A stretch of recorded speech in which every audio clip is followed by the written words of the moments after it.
So it's now time for this week's difficult conversation, and I'm joined now by British Israeli dual citizen Malcom Brenner.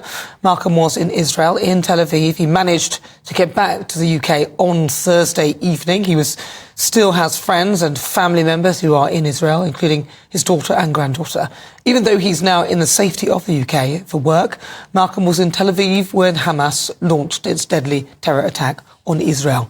And he experienced firsthand the fear that the terrorist infiltrators could reach him and, of course, his loved ones. I'm pleased to say that Malcom is here safely in the studio. Malcom Brenner, thank you very much for joining me. Pleasure. Hi, Nana. Well, so this is really, really tragic. This has been going on, the sort of conflict between the two factions for many, many years. Many years. Yeah. So what was it like for you being there, though, at the time of the Hamas terrorist attack on those Israeli poor citizens who were just minding their own business, doing their own thing?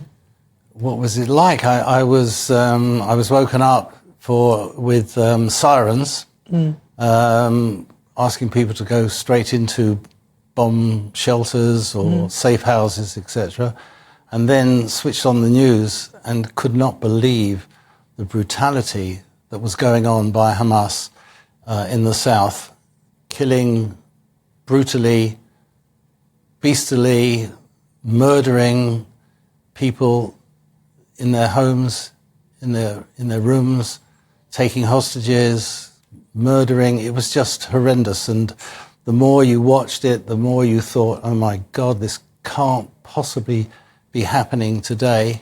And it was. And it was a day which should have been very joyful. It was a holiday apart from the Sabbath, it was a holiday in Israel, and everybody was looking forward to a really good day. And it was a shock. And it still is a shock to think how beastly, how brutally, how disgustingly these people are. And it surprises me that there are certain people that are scared to call them terrorists. And that's what they are. Our own sort of TV stations, our own BBC, are scared to call them terrorists. And they are terrorists. They're without a doubt, you know. These people are they're not human. No. Or they're beasts with a human face. I don't know what to say. It's beyond. It is unspeakable. I mean, for the BBC, they have got form. They don't ever call anybody a terrorist, as far as we've done. We've done some research to find out, and they never really called anybody out for being terrorists. They use other names instead. So that's probably what they would say. But for you being there in Israel, of course, you've got this incredible piece of technology, the Iron Dome, which has protected the civilians, really, because the amount of barrage, I mean, was it 2,500 rockets that apparently came from Gaza? I think it was more, actually, Nana. I think it was nearer to 5,000 rockets. Wow. It was non-stop barrage. In Tel Aviv, we didn't get so many, thank God, but we could hear the booms and the children crying, and people were worried, and still are. In fact, I wanted to phone. I've got one of my daughters living there, and my granddaughter, and couldn't speak to them because there were sirens going off, and they were rushed into safe housing. But, thank God, nothing but thanks for the Iron Dome. It's amazing. Yeah, amazing bit of technology. And now a lot of people were sort of criticising, in a way, Israel, saying, oh, well, they got under the radar and how did you miss this and all that. But from what I can understand, this Iron Dome protects, there's a radar, so there's like an area which is quite vulnerable. If someone wanted to attack, that would probably be the way that they did it. So these people were focused and concentrated on doing that. Do you hold any thoughts with regard to that? Do you think that Israel were caught sleeping and not?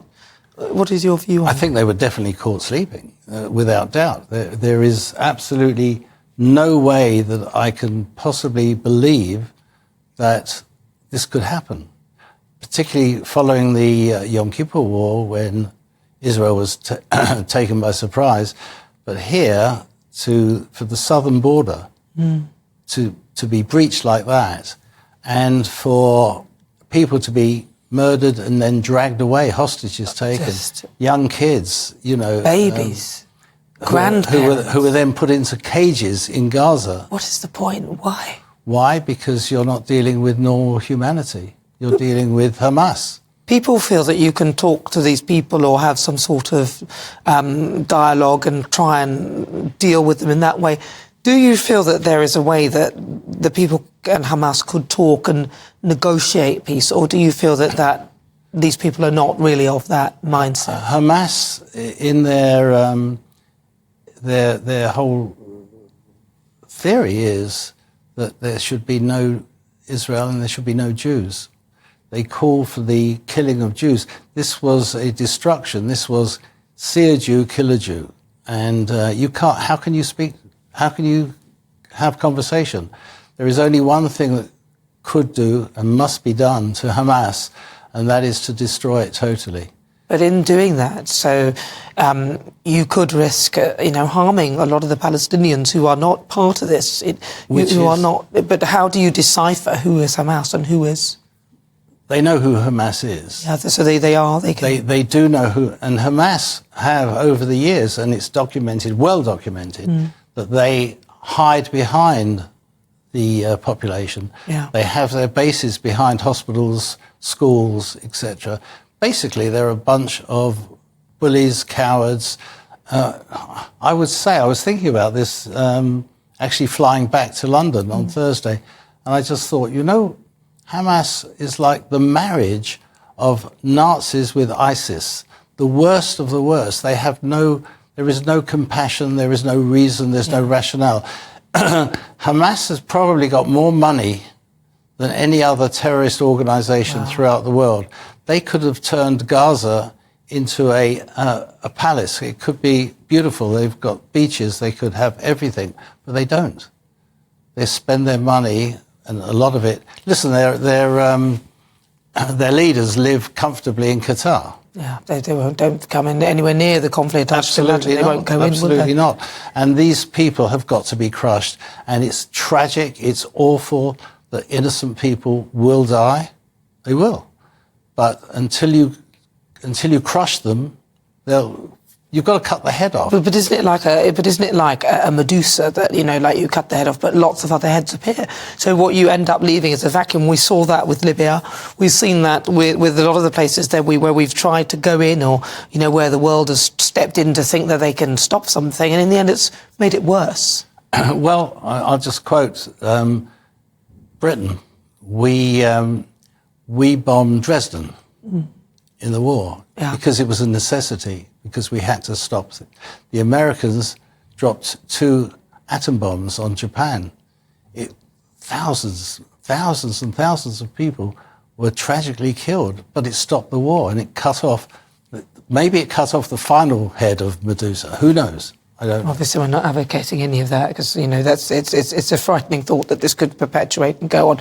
For you, how did you get out though? Because on a plane. Well, but how though? Was it? Well, of course. I was due. Well, you didn't swim, did you? No. No, I'm a terrible swimmer. I was actually due to come back. I should have been back here for Wednesday for a very important business meeting that I had. Couldn't get the flight. But I came anyway, because despite having family in Israel, I've got 2 children, 4 grandchildren, 3 sisters in London, and of course my partner, and they all wanted me back here. So I'm here for business. I'm here to see my family, and then I'll be going back straight away as soon as I can. What are your thoughts then of the pro-Palestine rally that is taking place in London and across the UK? Actually, there's quite a few of them. I think that I think it's misguided. I think that it has been in the past encouraged. I think that I think now that the police, under the direction of the Home Secretary, are now taking it seriously. I think that anybody that flies a Hamas flag should be arrested immediately. Well, that's already, that's but already. will it? And they're breeding. They're not marching for Palestine. A lot of them, it's anti-Semitic. They're marching against the Jews. Well, some of them would argue that they're marching because of obviously the death and destruction that will occur with this particular war. Will occur. Yeah. But what about what has occurred? Did anybody stand up then? I think a lot of people are standing up. Yes, a lot of people are standing up. Nobody thinks it's acceptable what happened at all. But did the Palestinians stand up and say this is wrong? No, they didn't. It's difficult to tell, isn't it, whether... I mean, what I would love to see is people talking and actually, Jews and the Palestinians talking and them discussing, finding things that they have in common, because they are all people.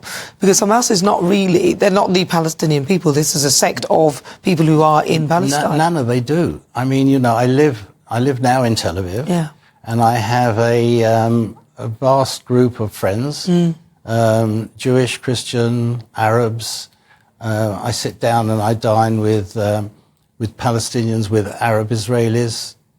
It's not a problem. The problem is stirred up by these terrorist organisations who, for whatever reason, well, I've always said their mantra is kill every Jew, destroy Israel.